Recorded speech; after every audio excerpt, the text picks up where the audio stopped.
बेटा superposition principle किसका, waves का। चैप्टर तो पता ही है, जैसे शॉर्ट में लिख दिया सुपरपोजिशन प्रिंसिपल। वो क्या होता है कि कभी भी कोई दो वेव्स है तो जा सकते हैं, कोई वेव ऐसे जा रहे हैं, सपोज ये वेव ऐसे जा रहे हैं और एक वेव मतलब ऐसा है, एक दूसरे में सुपरपोज किया। ओके, तो ये दोनों जैसे मतलब कि कोई वेव ऐसा है, सपोज यहाँ से स्टार्ट किया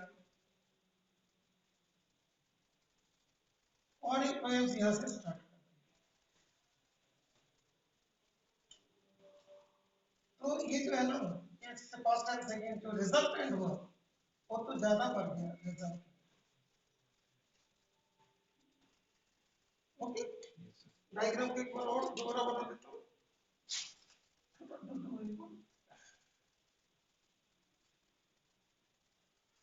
इससे पहले ये वाला क्वेश्चन को लेते हैं, क्योंकि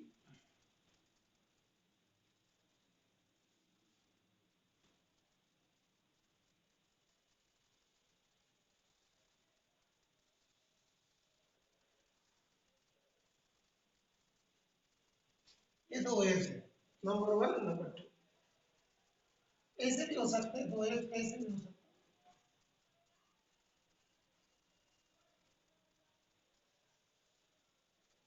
दूसरा वेव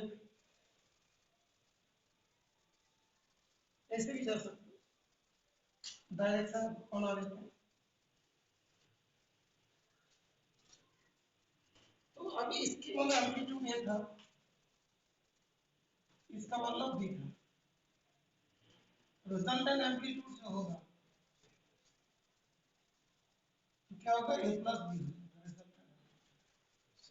यहाँ तक का जो होगा ये वाला मान बी था, ये वाला ए था, यहाँ से यहाँ तक जो होगा ये प्लस बी।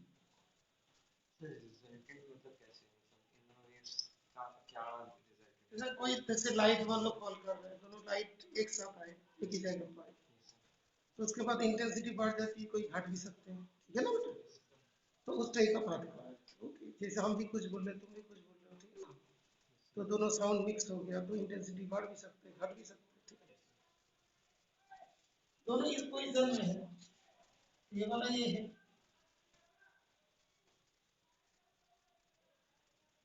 तो जो रिजल्टेंट एम्पलीट्यूड होगा वो चेक करना पड़ेगा, ए बड़ा है बी बड़ा है। तो इस जगह मान लो कि ये सपोज बड़ा है, ऐसे थोड़ा सा बड़ा बना,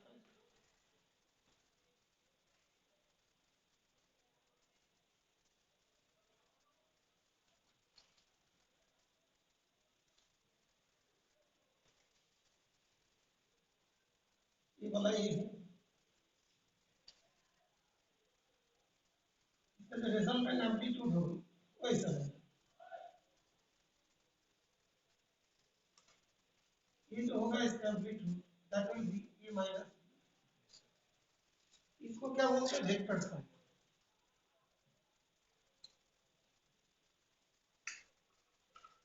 ओके, किसका vector sign, displacement, resultant displacement. ये जो A minus B A plus B, इसको क्या बोलते हैं, रिजल्टेंट डिस्प्लेसमेंट, और नहीं तो एम्पलीट्यूड से ही कर सकते हैं। तो दो वेव सुपरपोज करेगा तो उस केस में उन लोग का रिजल्टेंट वेव जो बनेगी उसका एम्पलीट्यूड दोनों इंडिविजुअल वेव्स का एम्पलीट्यूड का वेक्टर सम होगा। दोनों वेव एक दूसरे में सुपरपोज किया तब जो है रिजल्टेंट जो मतलब कि देखो टू वेव्स है,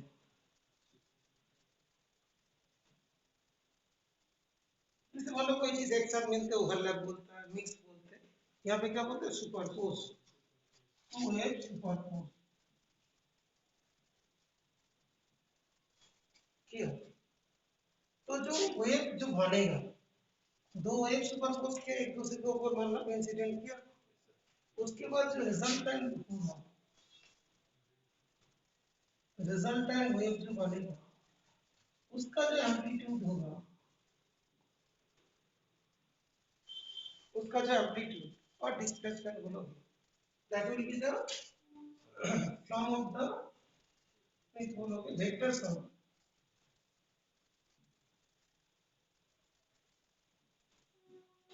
vector sum of the individual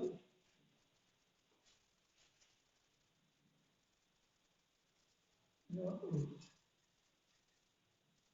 ठीक है। When two waves superpose each other, okay, then their resultant amplitude will be the vector sum of the individual waves. Clear? Yes, sir. हाँ बेटा, clear हुआ बेटा? Online में clear?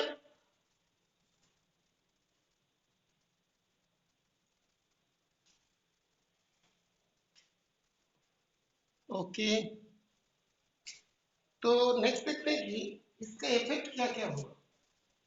ये जो superposition हुआ उसके इफेक्ट क्या क्या है, रिपीट कर, आपसे बेटा रिपीट कर देता हूँ। ये दो वेव्स बनाया था, एक मतलब ए वेव्स एंड बी वेव्स, या पे भी बहुत सारी चीजें लिखे हैं, और एक बार जस्ट बना के बता देता हूँ, और एक बार कि उसमें थोड़ा सा इसे कर लेते हैं, कोई भी चीजें तो क्या अपने स्टाइल से देंगे।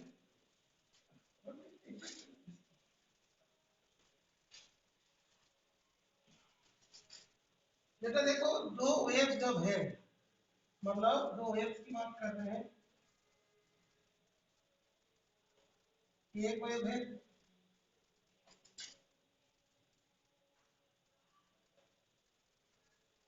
और एक वेव इसके ऊपर सुपरपोज किया,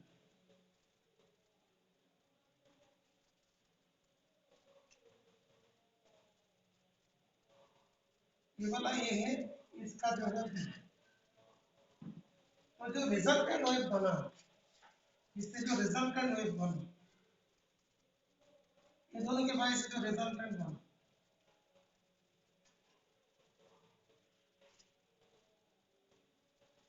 इसका क्या होगा, ए प्लस बी, ये रिजल्टेंट वेव,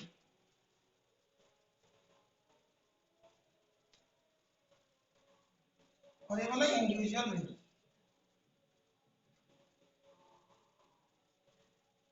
ये इंडिविजुअल वेव से टू इंडिविजुअल वेव, और एक क्या रिजल्टेंट, मतलब ऐसा होता है।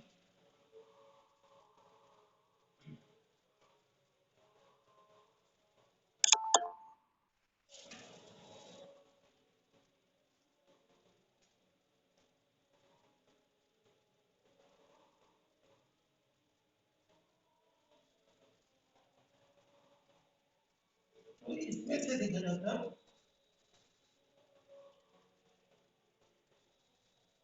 ये जो मतलब तुम्हारा है, इसका जो एम्पलीट्यूड, ये कितना होता है, ये माइनस, ये वाला ये वाला, ये जो ए प्लस बी माइनस बी आ रहा है, ये प्लस बी, ये माइनस बी, ये क्या था, वेक्टर्स में।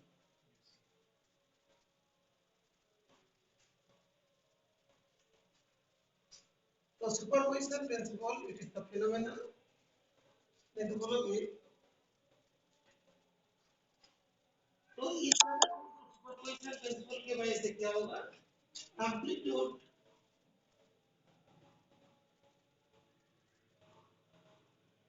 of the resultant wave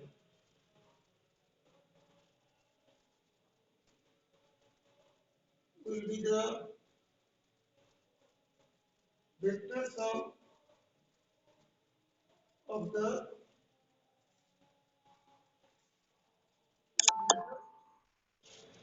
wave. Amplitude of the resultant wave will be vector sum of the amplitude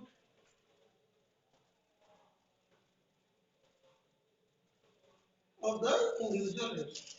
The individual wave का उसका amplitude का vector sum. So we say now, is it clear? Okay. तो जो इसके जो तीन effect है, superposition principle का तीन इफेक्ट है, इफेक्ट ओके क्या क्या होता है हम लोग देखते हैं effect of superficial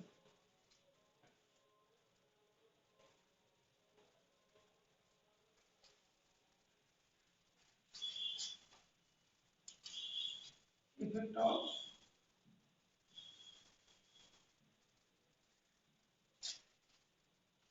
superficial principle का effect number 1 interference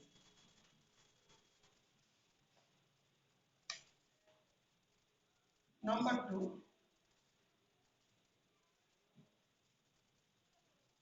standing waves number 3 beats ठीक है तीन पार्ट तो उसमें से दो दो चीज होती है interference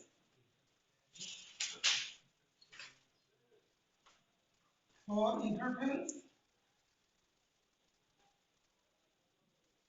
and beats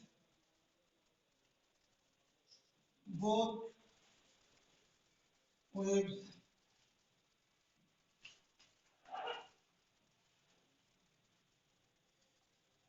moves in same direction and for beats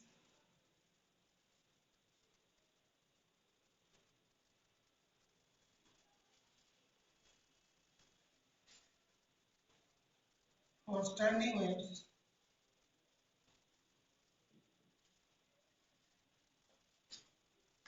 both waves move in opposite direction. Okay standing wave के लिए क्या ऑपोजिट डायरेक्शन जब ऑपोजिट डायरेक्शन में जाएगा तो स्टैंडिंग वेव की बात होगी जब सेम डायरेक्शन में जाएगा तो उसमें दो चीजें interference as well as interference as well as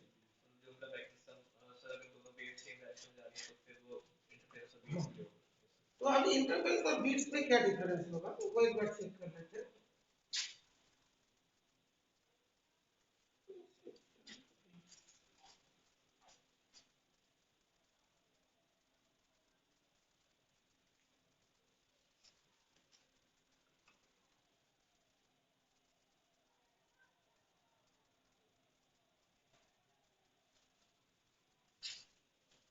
अभी देखो interference and beats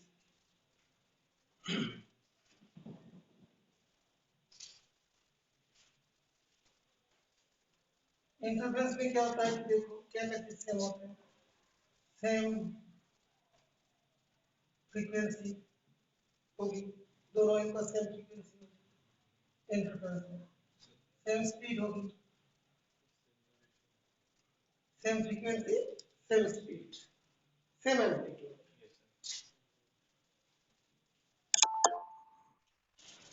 same direction तो है ही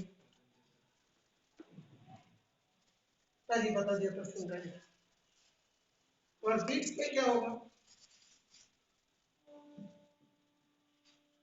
फ्रीक्वेंसी तो slightly different frequency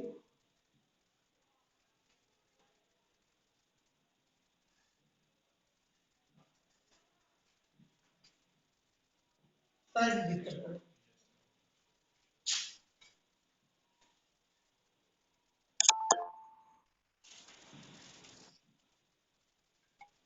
and direction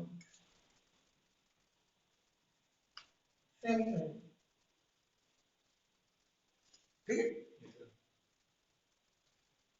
और जो स्टैंडिंग वेव्स में क्या होगा स्टैंडिंग वेव में ये होता है कि इसके क्या हो जाएगा ऑपोजिट डायरेक्शन में इसके क्या होगा ऑपोजिट डायरेक्शन में जाएंगे और स्पीड एम्पलीट्यूड सेम रहेगा इसका जैसे ही होगा स्टैंडिंग वेव में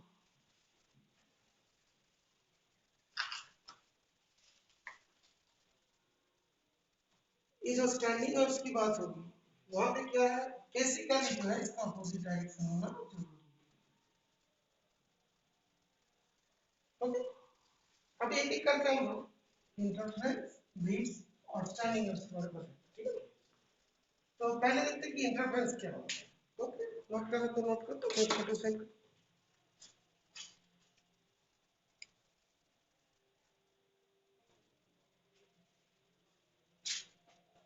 तो बेटा बुक के अकॉर्डिंग तुम्हारे देखो सैंपल पेपर में भी था, वो सैंपल पेपर में था ना, जो मतलब सुपरपोजिशन प्रिंसिपल के थ्रू जैसे कंस्ट्रक्टिव एंड डिस्ट्रक्टिव इंटरफेरेंस क्या है वो बताना है।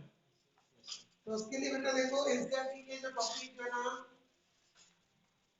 इंट्रोडक्शन हो गया, एनसीईआरटी का टॉपिक जो है 15.5 में, उसमें देखो दो एक्स दिया गया, y1 x,2 हम a sin kx minus omega t, y2 x, t a sin kx minus omega t plus 4. Phi is the phase difference. Okay, दोनों सेम डायरेक्शन में। तो ये जो phi it will determine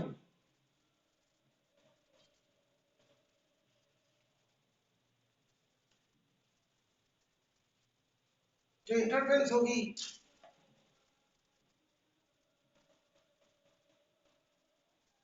जो determine interference will be constructive और destructive।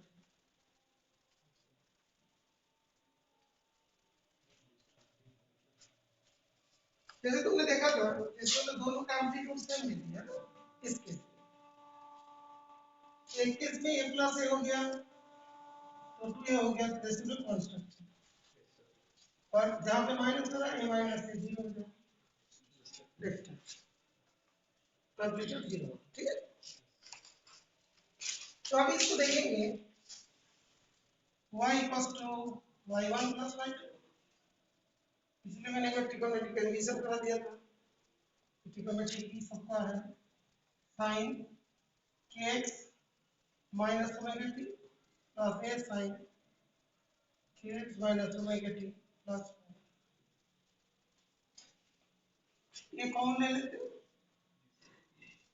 sin kx minus omega t plus sin kx minus omega t plus 4। और देखो y1 में फाई क्यों नहीं आया? जैसे y2 में फाई है ना, kx minus omega t plus phi, इसका y1 में नहीं आया। और दोनों के अंदर फेस डिफरेंस फाई, ठीक है ना, तो उसका फाई की वैल्यू 0 है, इसका फाई की वैल्यू कुछ होगा।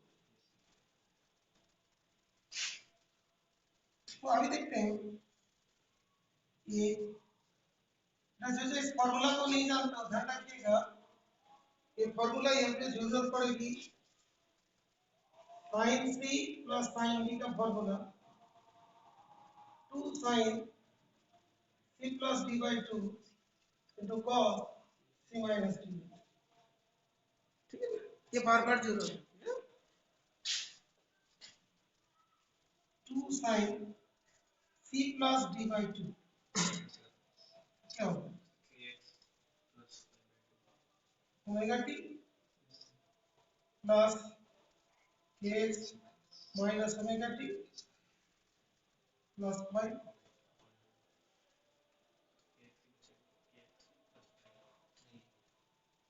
तो minus omega t और no sir, 2kx minus 2 omega t plus 5 by 3, तो फिर वो कॉमन लेके तो फिर kx minus omega t plus 5 by 2 होगा, ठीक है, yes sir। ये चीज हो जाएगी, और यहाँ पे क्या होगा cos, ये जो चीज आएगी तो साइन सी इस चीज को माइनस कर दें तो वाला काट देंगे तो यहाँ पर रहेगा 5 ज्यादा clear, c plus d by 2 cos c minus d by 2, इसको c बोलते हैं, इसको d बोलते हैं।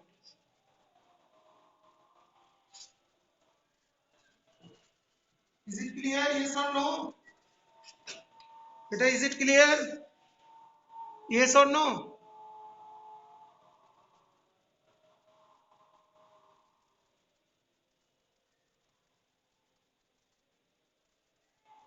अच्छा ओके, ठीक है, अच्छा ठीक है, तो यहाँ तक हो गया। अच्छा बीच बीच में एक बार फोटो खींच कर निकालना।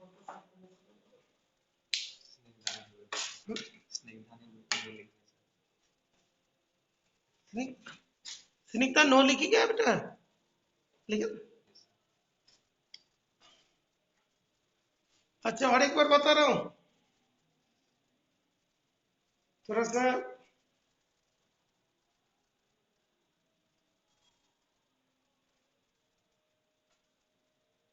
और इजी तरीका से बताता हूँ, थोड़ा ज्यादा बड़ा तरीका।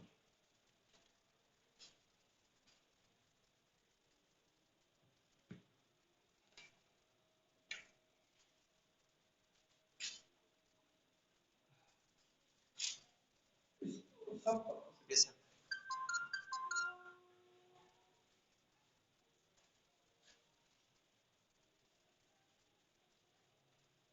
इजी तरीका से बता रहा हूँ, समझ में आ जाएगा।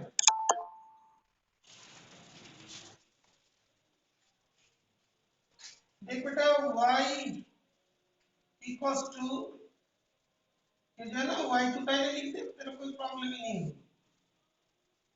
ये कितना होगा, a sin kx minus omega t plus 5 plus a sin kx minus omega t, ये कॉमन ले लें, तो sin kx minus omega t plus 5 plus sin kx minus omega t। भाई बेटा इसको समझ में नहीं आया तो थोड़ा देखिएगा, इसमें फॉर्मूला होता है sin c plus sin d, 2 sin c plus d by 2 into cos c minus d by 2।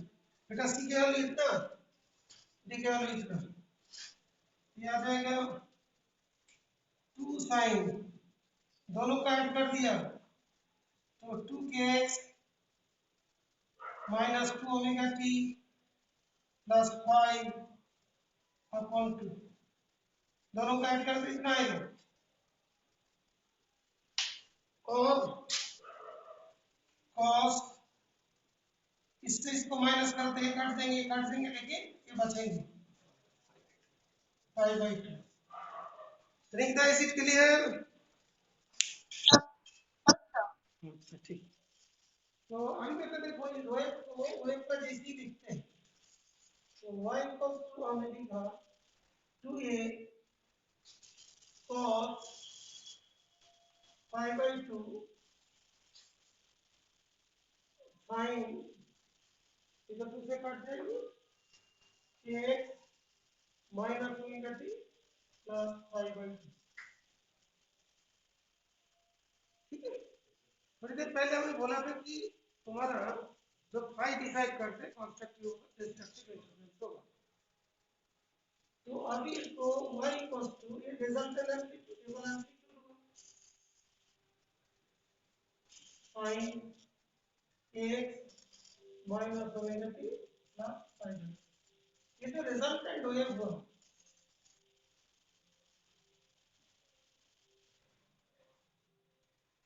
उसका एम्पलीट्यूड कितना आएगा, 2a cos 5/2, ओके। तो केस 1, टू केसेस की बात कर रहे हैं, case 1 when phi equals to 0, amplitude क्या होगा, 2a cos 0/2 cos 0 1 होता है, दैट इज डिग्री। थोड़ी देर पहले तो उनको बताया था मैंने कि बेटा देखो जहां पर बोलते थे दो वेव्स हैं, ये दोनों ही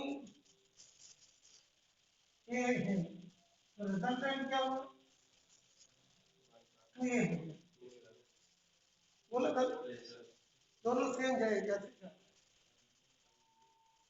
ना, ताकि वाले जीरो, दैट इज सेम चीज। और जब दूसरा पार्ट हमको बताया था, ये ऐसे जा रहा है और ये ऐसे जा रहा है, ऑपोजिट, तो फाइव का वैल्यू कितना होगा, 5, बिकॉज ये इधर जा रही है, इधर 90 इधर 180 होगा। तो इस केस में क्या है, केस 2, जब फाइव इक्वल्स टू पाई होगी, और इसको सब कर देते हैं,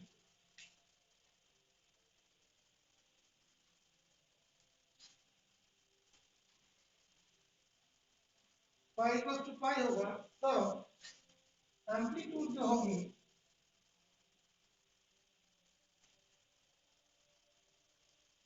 to A cos pi by 2, two A cos 90 degree है ना, दैट विल बी, ये वाला केस जो है डिस्ट्रक्टिव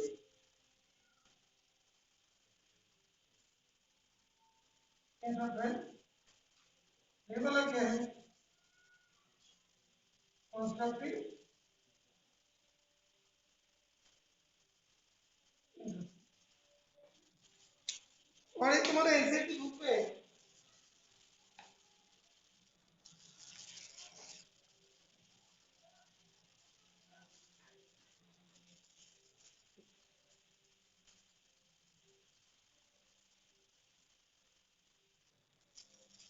कैसे होता है, कैसे होता है, कोई दिखाई नहीं, सेकंड लाइन में ये कहाँ से, इस पूरे केस में ये वाला तो इक्वेशन है बेटा, ये पूरा चीज का एम्पलीट्यूड है, ये पूरा चीज इसका एम्पलीट्यूड है, और इसको हमने लेट ए मान लिया। गुलशन, इज इट क्लियर? जब भी डाउट होगा एक बार पूछ लेना, इन लोग पीछे ही बैठे हैं, उन लोग देख लेते जल्दी से।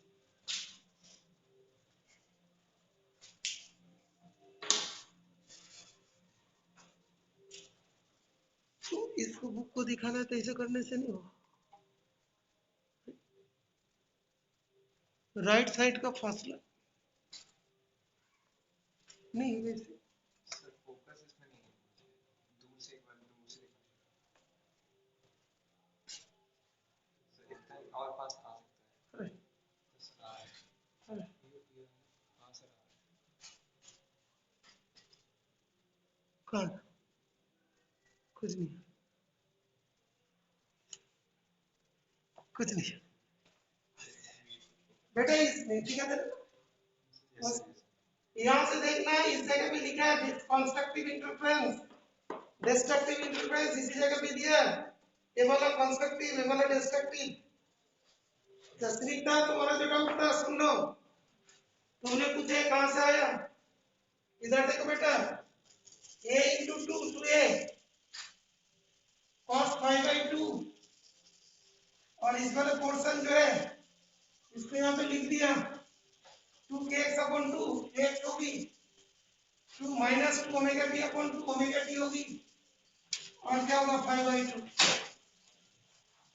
और इस पोर्शन को ये बोल दिया, तो it is a wave also. Sunikta, is it clear? अच्छा ओके, ठीक, गुड, तो एक फोटो सेंड करते,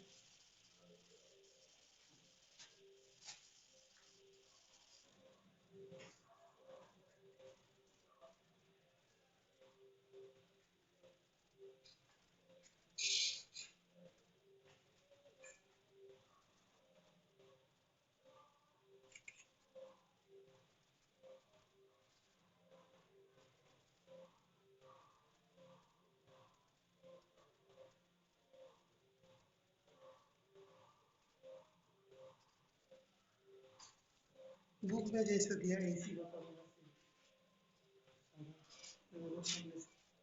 इसके बाद कहाँ पे रिफ्लेक्शन ऑफ वेव्स, इसी पढ़ेंगे जैसे बुक में दिया है। उसके बाद स्टडी,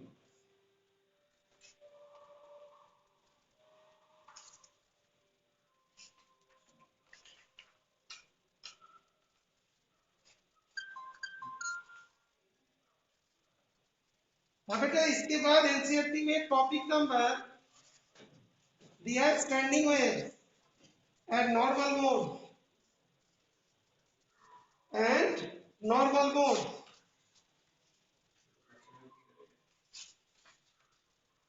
सॉरी बेटा, reflection of wave, sorry reflection wave दिया। इसके बाद 15.6 टॉपिक रिफ्लेक्शन ऑफ वेव, जो कल उसके एक न्यूमेरिकल कराया था रिफ्लेक्शन ऑफ वेव का, इससे पहले ही करा दिया था, उसको आज बता देता हूँ। ठीक है सबको? हाँ, इसी से बोल देना कौन सा टॉपिक का है। अभी बोल रहा था बुक क्या पढ़ेगी,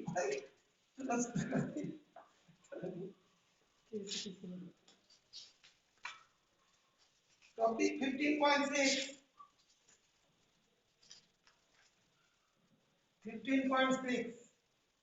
ये है रिफ्लेक्शन ऑफ वेव।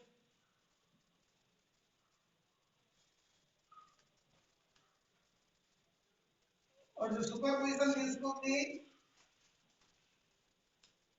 वो था 15.5। ये वाला टॉपिक था 15.5 एनसीईआरटी का अकॉर्डिंग। एनसीईआरटी बुक से नहीं पढ़ पाओगे। एनसीईआरटी बुक तो तब नहीं पढ़ते जब एग्जाम दूर है। एग्जाम आती सभी एनसीईआरटी उससे नहीं पढ़ पाते। अच्छा ओके बेटा, कल देखोगे डिफरेंसेस को साफ भी कर दो।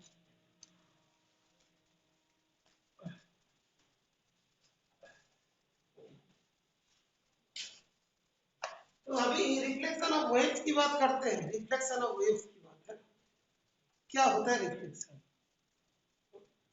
आज एक वेव जा रही है, फिर यहाँ से लौट के वापस आ रही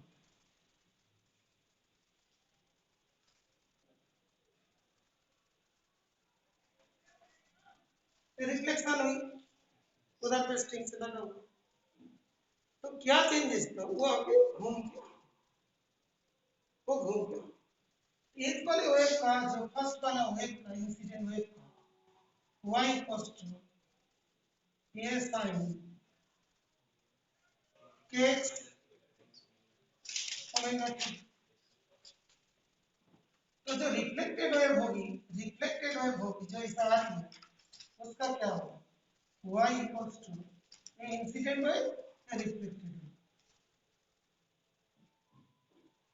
a incident wave, a sin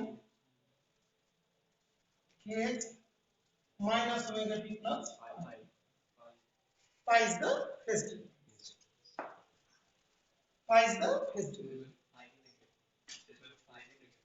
जाके घूम क्या हो गया, या डायरेक्शन अपोजिट होगी, फेज डिफरेंस की पाई। ठीक है, ठीक है।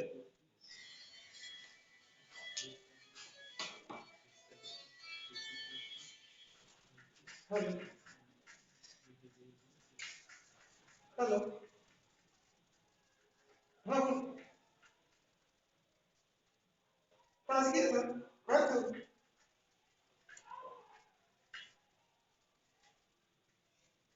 तो यहाँ से सीधे खेलने जाते हैं।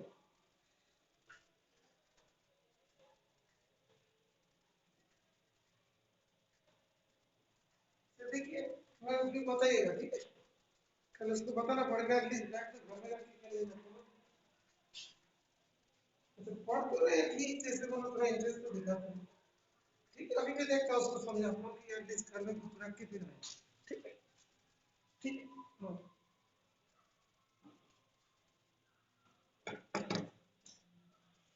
तो a sin kx minus omega t plus, एक बार बुक में चेक करो, एक बार बुक देख लो, जो तुम्हारे बुक में दिया देखो, y2 yr है ना, kx minus omega t दिया ना, फिर उसके बाद जब रिजिड बाउंड्री रिफ्लेक्टेड वेव वापस आ जाएंगे, रिजिड बाउंड्री हो गया तो ठीक है बेटा। रिजिड बाउंड्री हुआ, ये मतलब रिजिड बाउंड्री जाने नहीं है इसमें। तो कौन सा रिजिड बाउंड्री, जैसे माउथ ऑर्गन बन आ जाते हैं, ऐसे करके वापस आ, और फ्लूइड मतलब जब रिजिड नहीं है, वो जैसी जा रहा था ऐसी बाहर चला, तो उसमें जीरो फेज। ठीक है, एक ही टाइप जैसे फ्लूइड है ना, जैसे मतलब यहाँ से कोई ये कर रहा है, ठीक है। यहाँ से मतलब बचा दिया, yes sir, तो ये तो इसी चला जाएगा, ये भी जाएगा, जो रिफ्लेक्ट होगा था वो भी इसी जाएगा। yes sir, यहाँ पे जो टकराव होगी रिजिट तो नहीं है, yes sir, और रिजिट हो गया तो क्या होगा, वहीं से लौट जाएगा वो, यहाँ से लूट कीजिए, yes sir, यहाँ आ था लूट कीजिए, yes ठीक है। तो अभी इसका जो इक्वेशन होगा ये साइन, अच्छा बेटा एक चीज और ध्यान रखिएगा, ये जो बोलते हैं कि यहाँ पे साइन पॉजिटिव होती है, साइन इज पॉजिटिव है, यहाँ पे साइन पॉजिटिव है, यहाँ पे साइन नहीं, थर्ड क्वार्टर। तो जो साइन पाई प्लस थीटा यहाँ पे भी नेगेटिव है, ठीक है। पाई प्लस थीटा क्या minus theta, pi plus theta, yes sir, ये भी पाई प्लस ओमेगा टी, इसको क्या लिखेंगे माइनस साइन के एक्स माइनस ओमेगा, लिख सकते हैं, yes sir, understand. yes sir, Snigdha is it clear, Snigdha clear है बेटा, यस स्निग्धा, यस ठीक है, थोड़ा ध्यान रखना। और एक चीज सुन, sine minus theta equal to minus sine theta होता है, ठीक है बेटा। तो जहां पे नहीं तो देयर क्या लिख सकते हैं, minus sine theta equals to sine minus theta, यहाँ पे माइनस आगे है तो क्या लिख दो, ए साइन माइनस कौन सा के एक्स माइनस ओमेगा, ठीक है। ये कितना आ जाएगा, y जो रिफ्लेक्शन वाला होगा वो क्या हो जाएंगे, ए साइन ओमेगा टी माइनस के। अभी देखो एनसीईआरटी के एक्सरसाइज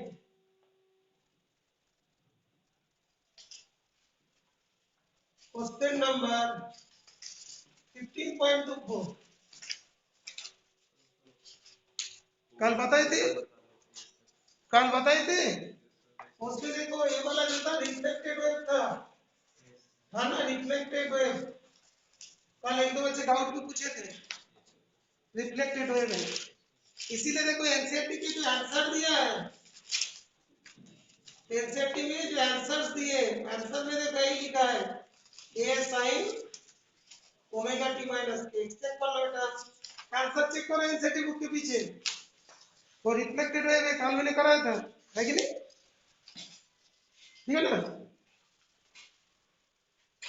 इज इट क्लियर, एक बार देख लिया एनसीईआरटी के जो आंसर्स दिए, ओके। गुलशन कल तुमने पूछे थे, हाँ बेटा पिक सेंड कर रहा हूँ, गुलशन इज इट क्लियर नाउ, कि कल डेरिवेशन कराने से पहले क्वेश्चन करा दिए थे, कल गड़बड़ उस चीज में देरी, मतलब बताने से पहले क्वेश्चन कर दिए थे।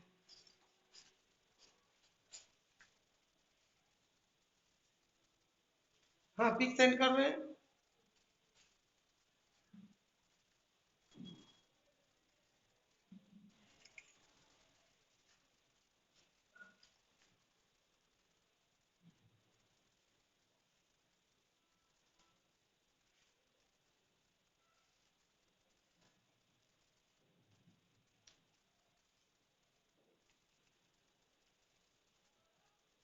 ठीक है पिक सेंड कर दिया, ठीक है, तो रिफ्लेक्शन ऑफ वेव, तो now will go for the topic 15.6.1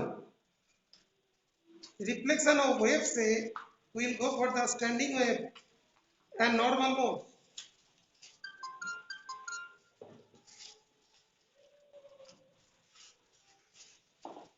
और मोड वाले आगे आप नहीं है इसलिए तो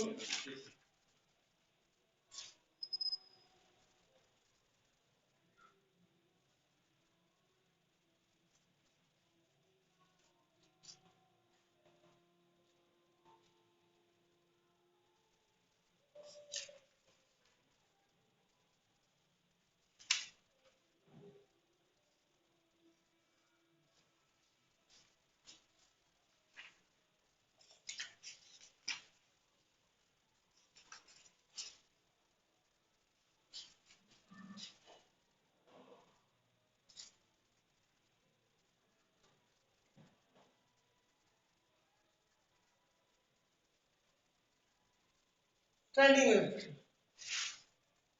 तो स्टैंडिंग वेव में हमने तुमने बताया था, देखो एक वेव ऐसी जाएगी और एक वेव ऐसी आएगी, इसका इधर इसका इधर, तब ये बनेगी।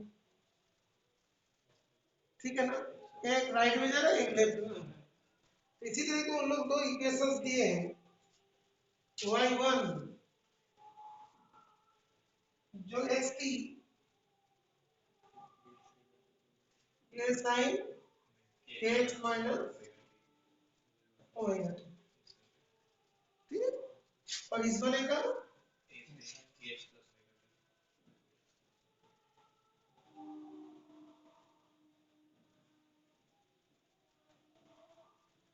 बिकॉज ये वाला इधर जा रहा है, ये वाला इधर, तो उसको फिर हम लोग ऐड कर देंगे। ठीक है, जब इसको ऐड करेंगे तब क्या होगा, इस टाइप का चीज होंगे तो क्या होगा, यहाँ पे एक्स और ओमेगा टी ये दोनों एक ही साथ है। एक किसका पहचान होती है, ट्रैवलिंग वेव। ट्रैवलिंग वेव का दूसरा नाम होता है प्रोग्रेसिव वेव, जैसे स्टैंडिंग वेव का दूसरा नाम होता है स्टेशनरी वेव। और ये sine x minus omega t plus ये sine x plus omega t, ये कॉमन ले लेंगे, sine x minus omega t plus sine x omega t. इसके बाद फिर साइन से प्लस साइन वाला फॉर्मूला लग जाएगा। तो दैट मीन वो जो पहले वाला केस था 5 वोल्ट के एक चीज है, लेकिन यहाँ पे दोनों वेव अपोजिट डायरेक्शन में होंगे। ओके, तो इस केस में ये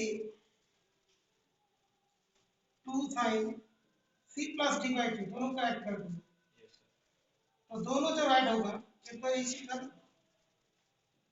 sign c plus sine 2 sine c plus D by 2 और c माइनस डी, ये दोनों को जब ऐड करेंगे ओमेगा टी कर देंगे 2kx upon 2 that is k cos, फिर हम लोग माइनस कर देंगे, तो kx minus omega T minus kx cancel हो जाएंगे और 2 ओमेगा टी ओमेगा टी। ठीक है, तो इसमें जो हम लोग को आया y equals to 2a sin kx cos omega T. अभी देखोगे ट्रैवलिंग वेव में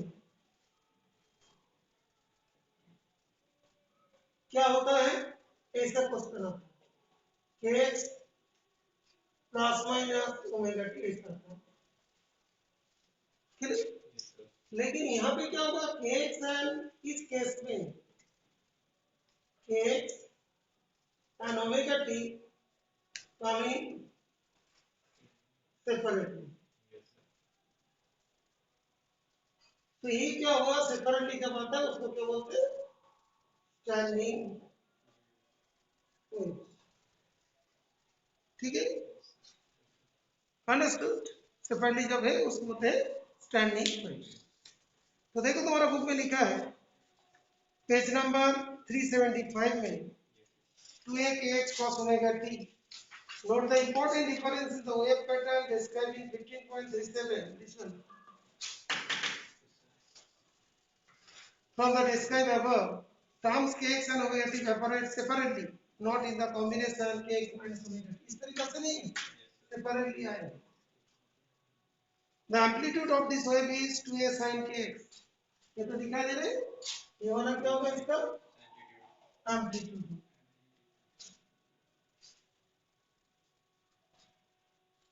एम्पलीट्यूड क्या है बेटा, 2a sin kx। बिकॉज बार बार तुम लोग एनसीईआरटी बुक पढ़ते हो समझ में नहीं आता, तो एनसीईआरटी सी लाइन टू लाइन बता देना, फिर तो कंफ्यूजन हो जाता। Thus in this wave pattern the amplitude varies from point to point, but each element of the string oscillates with the same angular frequency omega per time period. सही बात है, angular frequency तो omega ही और इन दोनों का भी omega ही था, change नहीं हुआ। ठीक, तो उसके बाद there is no phase difference between the oscillation of different elements of the wave. The string as a whole vibrates in a phase with differing amplitude at different points. This wave pattern is neither moving to the right nor the left. ना तो left में जा रहा है ना तो right में जा रहा है। इस टाइप का होता तो लेफ्ट राइट पता चलते हैं, यहाँ पे नहीं है, तो ना तो लेफ्ट में जा रहा है ना तो राइट में जा रहा है, उसी जगह पे स्थिर है, इसीलिए उसको क्या बोलते हैं, स्टेशनरी वेव और स्टैंडिंग वेव। चेक कर लेते हैं, इज इट क्लियर और नॉट। हाँ बेटा क्लियर है, इज इट क्लियर बेटा। हाँ तुम लोग को पढ़ा दिया, जिन लोग को पढ़ा दिया था वो लीव कर सकते हो, कोई प्रॉब्लम नहीं। जिन लोग को ये पढ़ा दिया था ये लीव कर सकते हो, कोई मुश्किल नहीं है बेटा। और रिवीजन करना चाहते हो तो रिवीजन भी कर सकते हो। अच्छा ओके, हाँ पिक सेंड कर रहे हैं।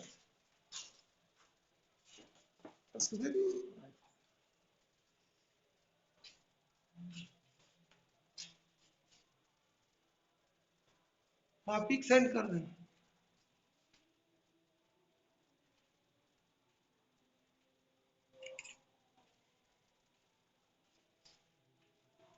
इसके बाद बेटा बीट्स के बारे में,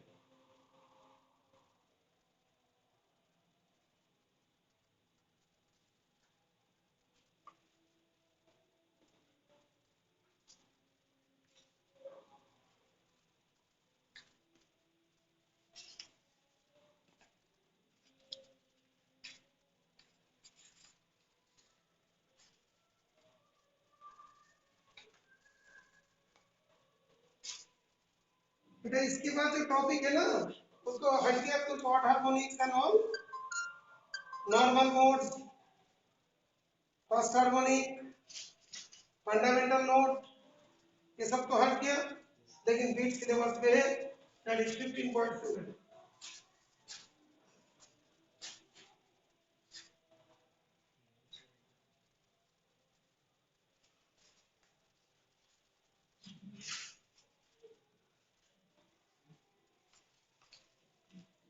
बहुत ही इंपॉर्टेंट और बहुत पहले का बात है, बीट, हार्ट बीट, कोई बीट,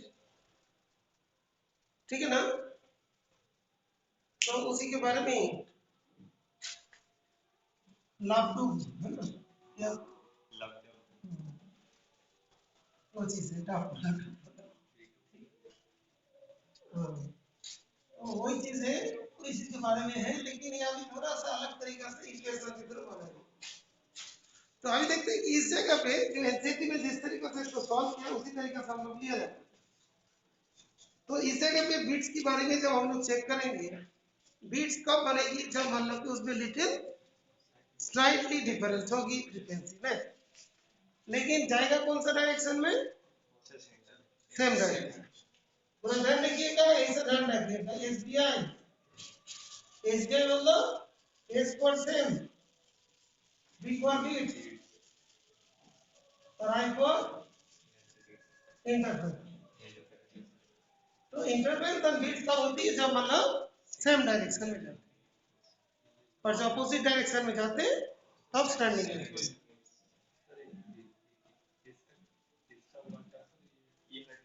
हट गया ना, ये वाला हट गया। तो और जो अपोजिट डायरेक्शन में वाले वो क्या होता है, स्टैंडिंग, ठीक है। अपोजिट डायरेक्शन में जाएगा तो क्या होगा, स्टैंडिंग में, ठीक है, इसे याद रहेगा। तो बीट जो है उसमें देखो दोनों इक्वेशंस लिए गए, S1 जैसे लिया a cos ओमेगा 1t और S2 another a cos omega, और जो जैसे ओमेगा 1 सपोज हम लोग लेते हैं 256, तो ओमेगा 2 क्या होगा, 255 4 की हो सकता है like that, it is very close. ये दोनों चीज है ना, जब ये दोनों एक साथ आएगा तो क्या होगा, सुपरपोज किया तो एच बनेगा, S1 प्लस S2, यहाँ पे ऐसे डिनोट किया, ठीक है, जैसी एनसीईआरटी में किया, जिससे मेन मीनिंग समझ में आना चाहिए। तो ये cos omega 1t plus a cos omega 2t, ये कॉमन हो गया cos omega 1t plus cos omega 2t, ठीक है। तो यहाँ पे जब मान लो कि फ्रीक्वेंसी क्या हुआ, दोनों अलग अलग है, तो यहाँ पे एक एवरेज फ्रीक्वेंसी की बात हुई और एक फ्रीक्वेंसी होगी जो ऑलवेज उसको थोड़ा सा चेंज करने का कोशिश करें। तो क्या देखते हैं, ये क्या होता है, cos t plus cos d क्या होता है,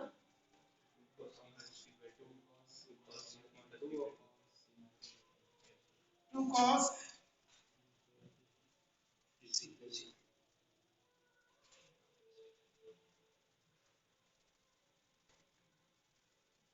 2 cos c plus d by 2 into cos c minus d by 2, ये दोनों चीज, ठीक है। अच्छा टी नहीं है, तो देखो बेटा उसमें जो दिया था ओमेगा 1 ओमेगा 2 टी और नीचे, क्लियर। तो इसके बाद बेटा जिसको नहीं आए थोड़ा सा ध्यान रखना, cos c plus cos d का फॉर्मूला जो होते हैं 2 cos c plus d by 2 into cos c minus d by 2।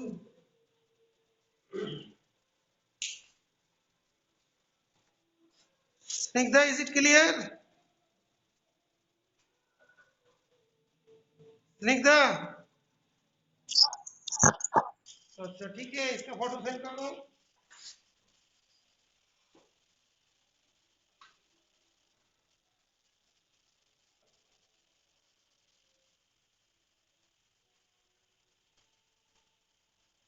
अच्छा इसमें देखो जो केस आएगा, ये cos omega 1 plus omega 2 by 2 और दैट इज it, और cos ओमेगा 1 ओमेगा 2 by 2 इस तरीके से, ठीक है। तो इसको अलग अलग क्वांटिटी हम लोग मान लेंगे, केवल एवरेज, और एक है ओमेगा 1 माइनस ओमेगा 2 हो सकते हैं, ओमेगा 2 माइनस ओमेगा 1 भी हो सकता है। ये वाला होता है मॉड्यूलेटिंग, ये वाला जो है मॉड्यूलेटिंग, कोई भी किससे बेटर हो सकता है, और ये वाला होता है एवरेज। तो अभी देखो कि उसमें जैसे मतलब तुम्हारा दोनों को अलग अलग तरीका से बताया, एक में ये लिखा और एक में बी लिखा, ये किसको लिखा,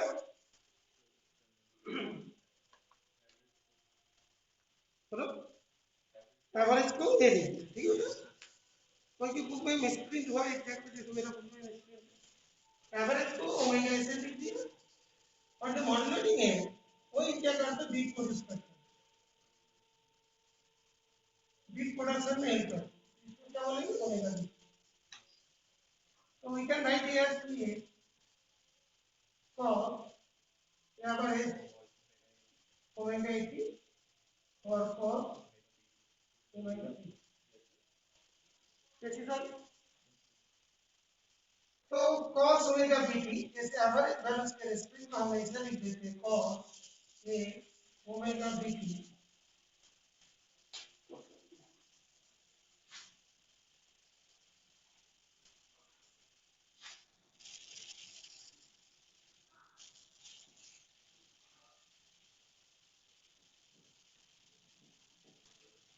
ठीक है ना। अभी देखो यहाँ पे जब ओमेगा 1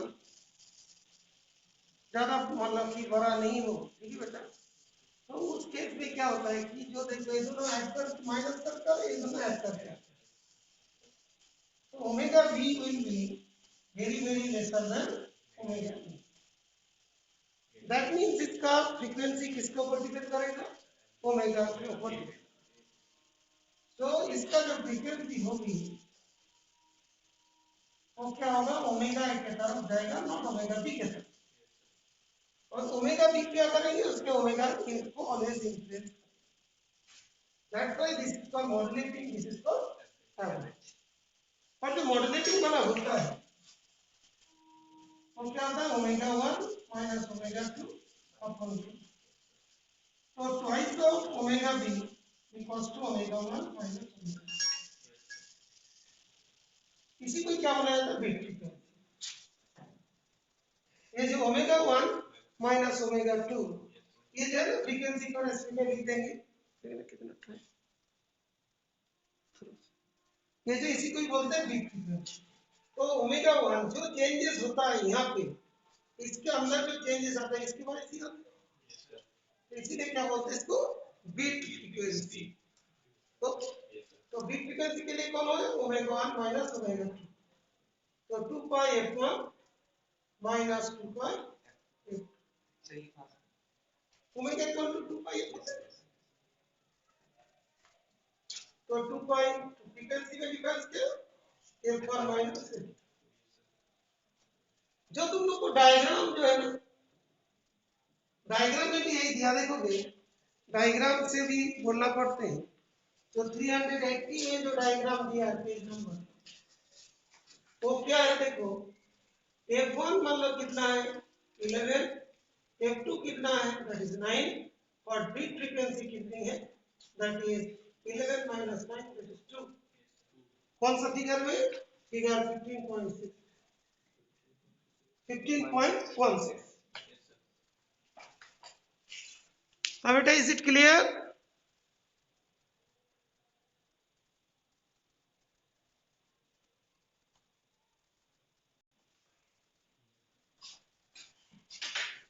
और डायग्राम उस तरीका से नहीं बनेगा। डायग्राम को ध्यान रखिएगा, डायग्राम का मतलब क्या है वो भी अच्छा तरीका से ध्यान रखिएगा। एक्सप्लेन लीजिएगा बेटा। इसमें वेव्स काउंट कर लो। यहाँ पे देखो 11 वेव्स है, 1 2 3 4 करके, और यहाँ पे 9 वेव्स है, और इसका जो ये है यहाँ पे 2 वेव्स है। ठीक है? और स्केल है बेटा, स्केल से डायग्राम को बनाना है। सबको बता रहा हूँ, ध्यान रखो कि ये वाला जो जीरो हो रहा है ना, इस जीरो के नजदीक क्या होता है? इसका डाउन होता है, इसका अप होता है, तब जाके इसका जीरो होता है। करेक्ट वे में इसको बनाना पड़ता है। लास्ट वाले में देखो, लास्ट वाले में ऐसे ऐसा दिया ना, ऐसे डॉट डॉट डॉट डॉट करके दिया है, ये वाला ये चीज यहाँ पे ऐसे करा। ये वाला जो है ना, यहाँ से यहाँ तक, ये यहाँ से यहाँ तक। ओके, ये वाला क्या एक हो गया, इधर वाला एक हो गया, और उसके अंदर ऐसे ऐसे करो। ठीक है? तो इसी हिसाब से काउंट करके उसको बनाना है। बेटा डायग्राम बना के सेंड कीजिएगा, बेटा डायग्राम बना के सेंड कीजिएगा, डायग्राम को बना के सेंड कीजिएगा बेटा। ठीक, सेंड कर रहा हूं।